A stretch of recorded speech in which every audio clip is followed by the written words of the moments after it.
प्रवृत्ति कमोबेश युवाओं में बहुत तेजी से बढ़ रही है, इसमें कोई संदेह नहीं। परंतु शमशान की होली को इस नशाखोरी से जोड़ना बिल्कुल गलत बात है। मैं 4 दशकों से इस व्यवस्था में लगा हुआ हूँ। मैंने कभी इस तरह की कोई व्यवस्था नहीं देखी कि केवल विशेष रूप से शमशान की होली के दिन कोई इस तरह के मादक पदार्थों का सेवन करके उसमें व्यतिक्रम उत्पन्न करता हो। जिनके भीतर शिव के प्रति आस्था है, महादेव के प्रति भक्ति है, केवल उन्हीं का स्वागत है इस होली में। जिनको नशे का सेवन करना वो अपने घर में। और ये चिता से छेड़छाड़ होती है, चिता बस ये तो कुछ तथाकथित यूट्यूबरों ने 2-4 रीलें बना के इसको बदनाम करने का जो प्रसिद्ध षड्यंत्र रचा है, ये उसी का परिणाम है। मैंने आज तक कभी नहीं देखा। ये सारे लोग शमशान के ही निवासी हैं, हमेशा शमशान पर स्थित रहते हैं। हमने कभी नहीं देखा। अब मैं लगातार शमशान पर रहता हूँ कि कोई चिता से छेड़छाड़ कर रहा हो। अब किसी की प्रवृत्ति पर हम अंकुश नहीं लगा सकते। कोई विशिष्ट दिखने के लिए भले कुछ भी कर डाले, परंतु ऐसा होली में शामिल लोग करते हैं, इसको मैं पूरी तरह नकारता हूँ।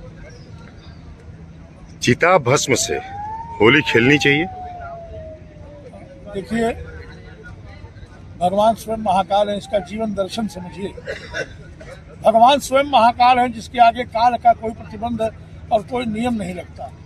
दूसरी बात, काशी अविमुक्त क्षेत्र है, यह सामान्य नियमों को स्वीकार नहीं करती। जहाँ काशी में यथा कांचनेत्र ने दोनों को एक समान माना जाता है, वहाँ क्या चिता भस्म और क्या गुलाल।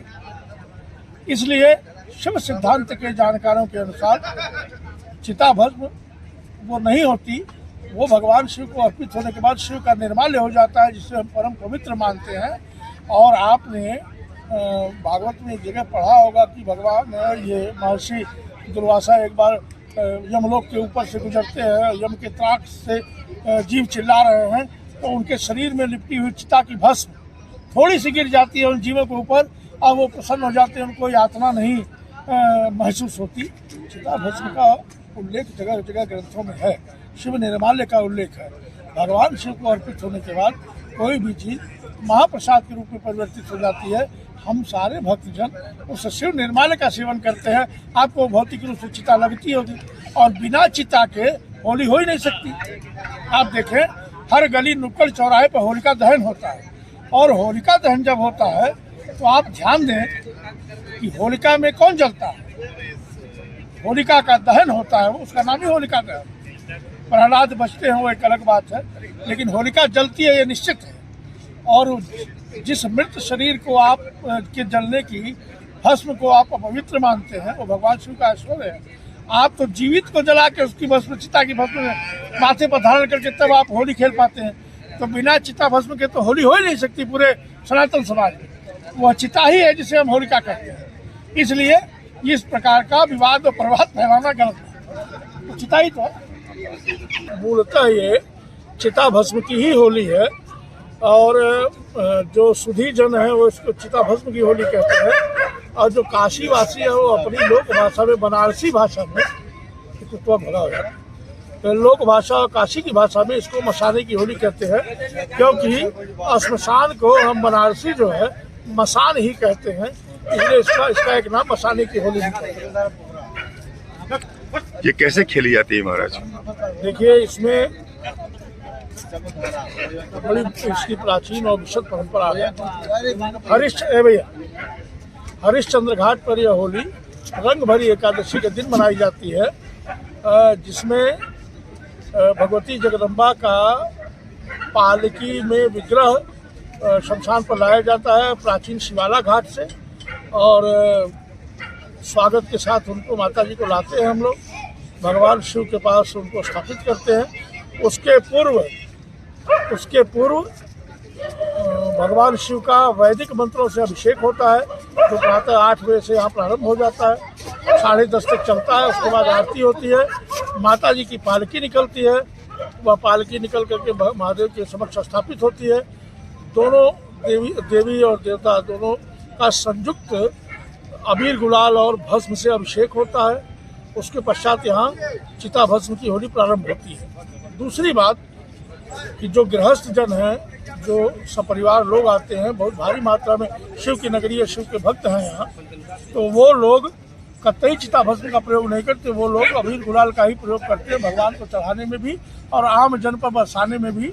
चिता भस्म की होली हम शैव परंपरा के लोग, जो विरक्त गण हैं, जो चांडाल समुदाय है, डोम समुदाय है हमारा, तो वो नगा सन्यासी, किन्नर और नगर वधु इत्यादि जो है वो लोग चिता भस्म का प्रयोग करते हैं, न कि सदगृहस्थ चिता भस्म का प्रयोग यहाँ भी करते हैं। वो लोग अबीर गुलाल ही भगवान को अर्पित करते हैं और उसी होली।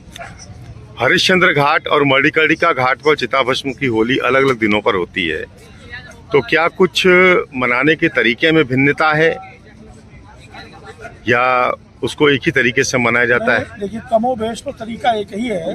अगर भिन्नता के रूप में आप लेना चाहते हैं तो एक ही भिन्नता इसमें आप देख सकते हैं कि जहाँ हरिश्चंद्र घाट पर माता जगदम्बा की पालकी निकलती, क्योंकि ये शक्ति स्थल है और वो मोक्ष स्थल है मणिकर्णिका घाट, तो जहाँ हरिश्चंद्र घाट पर माता जगदम्बा की पालकी का प्रयोजन होता है, वहीं पर मणिकर्णिका तीर्थ पर ब्रह्मनाल के बाल भैरव मंदिर से भगवान महाकाल पालकी पर बैठ के आते हैं और चिता भस्म की होली में समायोजित होते हैं, वो उसमें सम्मिलित होते हैं। यही मूलभूत अंतर है, बाकी सारी पूजा प्रक्रिया एक ही है। सायंकाल भगवान दत्तात्रेय का चरण पादुका का अभिषेक, विशिष्ट पूजन, और रात्रि में भगवान शिव का विकट श्रृंगार होता है। उसको विकट श्रृंगार हम लोग अपनी लोक भाषा में कहते हैं। तो महान संहारक रूप में जो भगवान का श्रृंगार होता है, लालित्य का श्रृंगार दिन में और संहारक रूप का श्रृंगार रात्रि में। कमोबेश यही परंपरा दोनों घाटों पर है। अंतर के रूप में यहाँ देवी पालकी में आती हैं, वहाँ शिव पालकी में। जिन्होंने कहा है वो मूर्धन्य विद्वान को अघोर परंपरा के विषय में कितना पता है ये मैं नहीं जानता, लेकिन अगर उनकी क्षमता है तो निश्चित रूप से संसार पे मलमूत्र फेंके हो।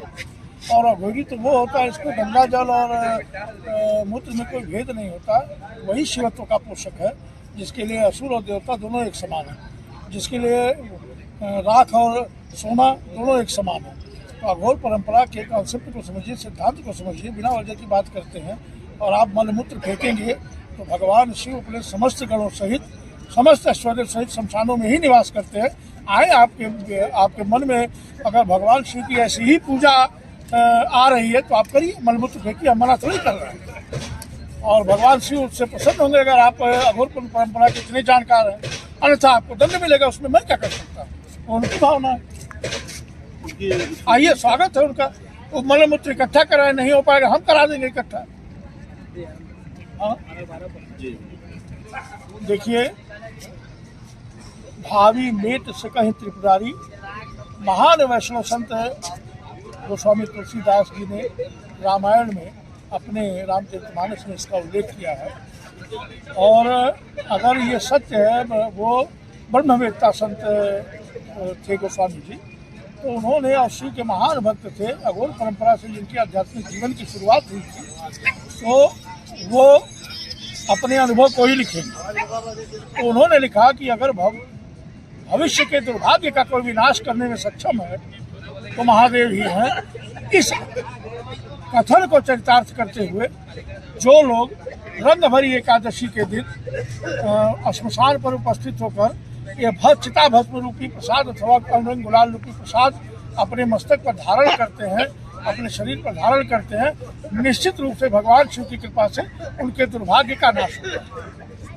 देखिए, लोक परंपराओं का विरोध कतिपय लोगों द्वारा करने से तमाम चीज़ें विकृत हो रही हैं। आपने देखा होगा कि सरकारें दिवाली पर पटाखा जलाने का विरोध करती है, लेकिन नए वर्ष पर जलने वाले पटाखे उनको दिखाई नहीं देते। लोग भी विरोध करते हैं।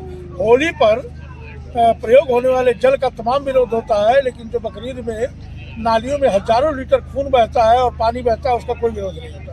तो हमारे ही बीच के कुछ जयचंद ऐसे पैदा हो गए हैं जो अपनी ही संस्कृति, अपनी ही परंपरा को दूषित बताने का कुत्सित षड्यंत्र रच रहे हैं। मैं ऐसे जयचंदों को दूर से ही प्रणाम करता हूँ। भगवान उन्हें सद्बुद्धि दे, विवेक दे कि वो कम से कम अपने धर्म के मार्ग में स्थिर हो सके।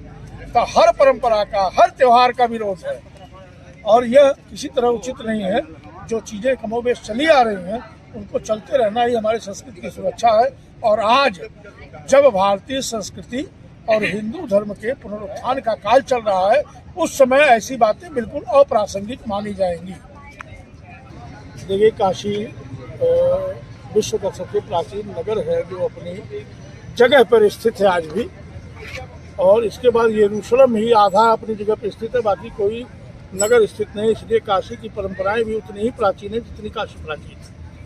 तो इस बात को बता पाना अत्यंत कठिन प्रश्न है कि ये परंपरा कब से शुरू हुई। मेरी जानकारी के अनुसार लगभग 350 वर्ष पूर्व यह परंपरा काशी के नाथ परंपरा के सिद्ध योगी बाबा योगी दीनानाथ जी महाराज, बाबा कीनाराम की परंपरा के प्रधान शिष्यों में बाबा बीजाराम जी महाराज और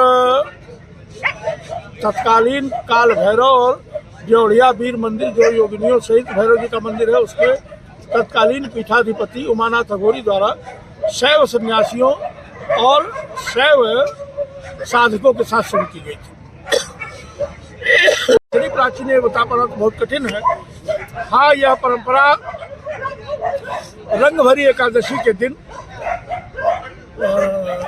परंपरागत रूप से मनाई जाती है। बाबा के गौने का दिन हम मानते हैं काशीवासी उसको, और इसी खुशी में भगवान शिव के वह गण जो परित्यक्त हैं, वह भक्त जिन्हें समाज में परित्यक्तता से देखा जाता है, जिन्हें समादर रूपी सम्मान नहीं प्राप्त है, वो सभी यहाँ चिता भस्म से होली खेलते हैं। और यह बड़ी ही प्राचीन परंपरा है जिसमें किन्नर, नगर वधुएं, नगा सन्यासी, अघोर सन्यासी और श्रद्धालु जन शामिल होते हैं।